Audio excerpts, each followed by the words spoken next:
ایران کے ساتھ مذاکرات کا دوسرا دور جمعے کو ہو سکتا ہے اگلے 36 سے 72 گھنٹے اہم قرار۔ امریکی صدر کہتے ہیں ایران کے ساتھ بات چیت کے دوسرے دور سے متعلق اچھی خبر آ سکتی ہے۔ پاکستان کے کردار کی بھی تعریف اہم ثالث قرار دے دیا۔ نیو یارک پوسٹ کے مطابق ڈونلڈ ٹرمپ نے کہا ایران کی تجاویز آنے تک جنگ بندی برقرار رہے گی۔ جنگ بندی میں توسیع کا اعلان کرتے ہوئے کہا وزیر اعظم شہباز شریف اور فیلڈ مارشل عاصم منیر کے کہنے پر سیز فائر کا وقت آگے بڑھایا۔ پاکستان کے کہنے پر ہی ایران پر حملہ نہ کرنے کا فیصلہ کیا۔ براہ راست کارروائی تو روک دی لیکن آبدائے ہرمز کی ناکہ بندی برقرار رہے گی۔ ٹرمپ کی امریکی فوج کو ہر ممکن صورتحال سے نمٹنے کے لیے تیار رہنے کی ہدایت۔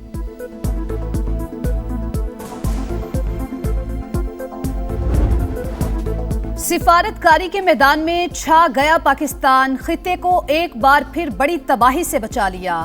جنگ بندی میں توسیع پر وزیر اعظم کا صدر ٹرمپ سے اظہار تشکر۔ پاکستان تنازع کے مذاکراتی حل کے لیے سنجیدہ کوششیں جاری رکھے گا، شہباز شریف پرعزم۔ اسلام آباد مذاکرات کے دوسرے دور میں جامع امن معاہدے کی امید، کہا امریکی صدر نے ہماری درخواست خوش دلی سے قبول کرتے ہوئے سیز فائر کا وقت بڑھایا۔ اقدام سے سفارتی کوششیں آگے بڑھانے میں مدد ملے گی۔ پاسداران انقلاب نے دشمن کے اندازوں کو غلط ثابت کیا۔ ایران کی مسلح افواج نے دشمن کی سازشوں کو ناکام بنا دیا۔ صدر مسعود پزشکیان کا یوم سپاہ پاسداران کے موقع پر پیغام۔ ایرانی آرمی چیف کا کہنا ہے پاسداران انقلاب نے ہر محاذ پر دشمن کا بھرپور انداز میں مقابلہ کیا۔ سپریم لیڈر مجتبیٰ خامنہئی کی قیادت میں مسلح افواج متحد ہیں۔ ایرانی وزارت خارجہ کی پاکستان کی ثالثی کوششوں کی بھی تعریف۔ اسماعیل بقئی کا کہنا ہے سفارتکاری واحد راستہ ہے جسے مناسب وقت پر استعمال کیا جائے گا۔ ایران ہر قسم کی صورتحال سے نمٹنے کے لیے تیار ہے۔ وزیر خارجہ عباس اراغچی کا اٹلی کے ہم منصب سے ٹیلی فونک رابطہ، جنگ بندی سے متعلق بات چیت۔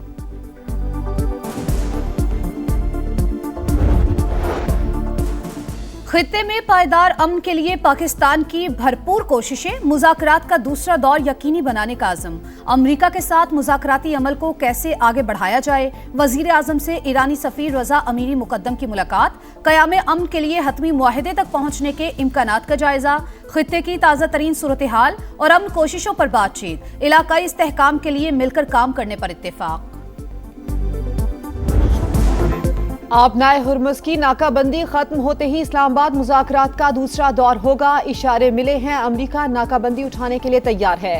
اقوام متحدہ میں ایرانی مندوب امیر سعید کی میڈیا سے گفتگو، کہا ناکہ بندی ختم ہوتے ہی واشنگٹن ہمیں مذاکرات کے لیے تیار کر پائے گا۔ اگر وہ جنگ چاہتے ہیں تو ایران اس کے لیے بھی تیار ہے۔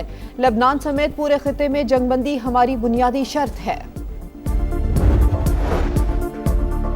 آبنائے ہرمز میں کشیدگی بڑھ گئی، 3 بحری جہازوں پر فائرنگ کے واقعات۔ عمان کے ساحل کے قریب بحری جہاز پر حملہ، فائرنگ سے برج کو نقصان، عملہ محفوظ۔ پاسداران انقلاب نے 2 جہاز قبضے میں لے لیے۔ حکام کے مطابق بحری جہاز سیکیورٹی کو خطرے میں ڈال رہے تھے۔ دونوں جہاز نام تبدیل کرنے اور نیویگیشن سسٹم میں چھیڑ چھاڑ کرنے میں ملوث تھے۔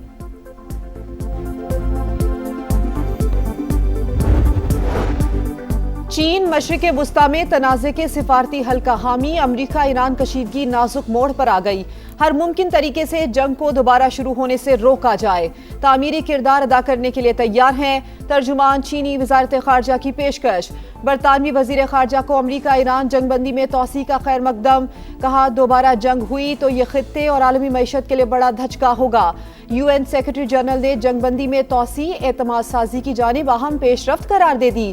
اب ہمارے پاس جنگ بندی کی مدت ہے، نہ ناکہ بندی کی۔ ٹرمپ خود کو کونے میں لے گئے، امریکی سینیٹر الزبتھ وارن کی تنقید۔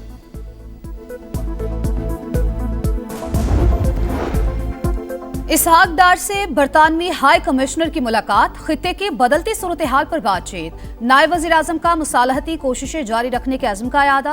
جین میریٹ کی امریکہ اور ایران کو مذاکرات کی میز پر لانے پر پاکستان کے کردار کی تعریف۔ اسحاق ڈار کا ترک ہم منصب سے ٹیلی فونک رابطہ، تنازعات کے پرامن حل میں مذاکرات اور سفارتکاری پر زور۔ فیلڈ مارشل عاصم منیر اور ڈونلڈ ٹرمپ قریبی دوست۔ جب پاکستان امن کے لیے کوششیں کرتا ہے تو امریکی صدر کے لیے اپنے دوست فیلڈ مارشل کو انکار کرنا ناممکن ہو جاتا ہے۔ امریکی فوج کے ریٹائرڈ جنرل اور سابق اسسٹنٹ سیکرٹری آف اسٹیٹ کا الجزیرہ کو انٹرویو۔ جنرل کیمٹ نے کہا کہ امریکہ اور ایران دوبارہ جنگ کی طرف نہیں جانا چاہتے، مذاکرات کے دوسرے دور کا امکان موجود ہے۔ تعریف وہ جو دشمن کرے، بھارتی میڈیا بھی فیلڈ مارشل کو سراہنے پر مجبور۔ ٹرمپ کا بھروسہ نیٹو پر کم، فیلڈ مارشل پر زیادہ دکھائی دیتا ہے۔ انڈین صحافی امن کی کوششوں پر پاکستان کے گن گانے لگے۔ پینٹاگون نے امریکی تاریخ کا سب سے بڑا دفاعی بجٹ مانگ لیا۔ 1,500 ارب ڈالر کے بجٹ کی مزید تفصیلات جاری۔ 18 جنگی بیڑوں کے لیے 65 اور 85 F-35 طیاروں کے حصول کے لیے 102 ارب ڈالر کی تجویز۔ ڈرون پلیٹ فارمز کی تعمیر پر 53 ارب ڈالرز خرچ ہوں گے۔ اینٹی ڈرون ایمونیشن کے لیے 21 ارب روپے مختص ہوں گے۔ فوج کی تنخواہوں میں 5 سے 7% اضافہ بھی زیر غور۔ دہشت گردی کا الزام پاکستان پر لگایا، لیکن ڈرامہ کام نہ آیا۔ مودی سرکار کے پہلگام فالس فلیگ آپریشن کا جھوٹ بے نقاب ہوئے 1 سال بیت گیا۔ اپنے ہی شہریوں کو ہلاک کر کے سیاسی فائدہ اٹھانے کی ناکام کوشش، بار بار مطالبے کے باوجود بھارت ایک بھی ثبوت پیش نہ کر سکا۔ کارروائی کا مقصد مالی مفادات اور رافیل سمیت دفاعی معاہدوں کو آگے بڑھانا تھا۔ داخلی مسائل سے توجہ ہٹانے کے لیے ایسے ڈرامے پرانا ہتھ کنڈا 2016 میں اڑی، 2019 میں پلوامہ میں بھی سبکی کا سامنا کرنا پڑا۔ بھارت اپنے زخم چاٹ رہا ہے۔ نئے آپریشن سندور کی باتیں شکست کا اعتراف ہیں۔ کسی بھی مس ایڈوینچر کا منہ توڑ جواب دیا جائے گا۔ وفاقی وزیر اطلاعات عطا تارڑ کا 2 ٹوک پیغام، کہا کھوکھلی سوچ بھارت کی مکاری کا ثبوت ہے۔ پاکستان نے بار بار پہلگام واقعے کی تحقیقات کا کہا، مودی سرکار نے کوئی جواب دیا نہ ہی ثبوت پیش کیا۔ آپریشن سندور میں ذلت آمیز شکست کے بعد فالس فلیگ کا بیانیہ زمیں بوس ہو گیا۔ پہلگام فالس فلیگ آپریشن، بھارتی میڈیا کی غیر ذمہ دارانہ رپورٹنگ اور بغیر ثبوت پاکستان پر الزامات کی بوچھاڑ۔ عالمی میڈیا نے گودی میڈیا کی رپورٹس کو بے بنیاد قرار دے دیا۔ ماہرین کے مطابق پاکستان مخالف رپورٹنگ تیار شدہ منصوبے کا حصہ تھی۔ جنگی جنون میں مبتلا مودی سرکار نے حیران کن طور پر صرف 10 منٹ میں پہلگام پولیس اسٹیشن میں FIR درج کر کے پاکستان کو نامزد بھی کر دیا تھا۔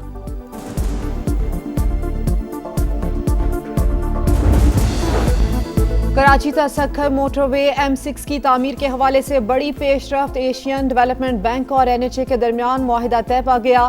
وفاقی وزیر مواصلات عبدالعلیم خان کا خیر مقدم، قوم کو مبارکباد۔ کہا جو کام 30 سال میں شروع نہ ہو سکا وہ 2 سال میں شروع کر دیا۔ منصوبہ اگلے 2 سال میں مکمل کر لیا جائے گا۔ کراچی کی بندرگاہوں کو شمالی علاقوں سے جوڑنے کے لیے M6 کی تکمیل ضروری ہے۔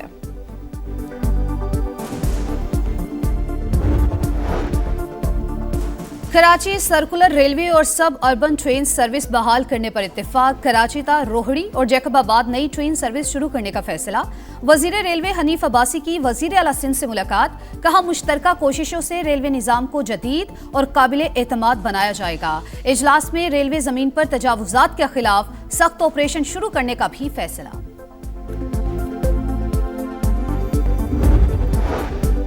پنجاب میں جرائم کی بڑھتی وارداتیں، وزیر اعلیٰ مریم نواز کا پارا ہائی۔ کرائم کے واقعات کی ویڈیوز شیئر کر کے متعلقہ پولیس افسران سے باز پرس، کہا سخت محنت کر کے صوبے کو جرائم سے پاک کیا۔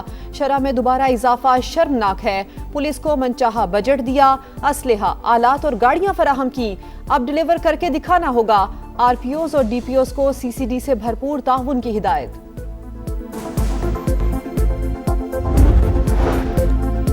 پشاور کے ارباب نیاز اسٹیڈیم میں خیبر پختونخوا اسمبلی کا اجلاس، اپوزیشن کا بائیکاٹ۔ بلڈنگ موجود ہونے کے باوجود گراؤنڈ میں اجلاس عوامی پیسے کا ضیاع ہے۔ اپوزیشن لیڈر ڈاکٹر عباد اللہ کی تنقید، کرپشن اور گورننس کے مسائل حل کیے بغیر تقریروں کا کوئی فائدہ نہیں۔ گورنر فیصل کریم کنڈی کی سما سے گفتگو۔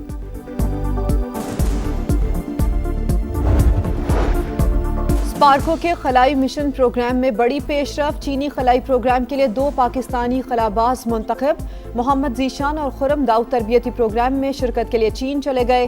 دونوں میں سے ایک کو پیلوڈ اسپیشلسٹ کے طور پر چینی خلائی اسٹیشن پر بھیجا جائے گا۔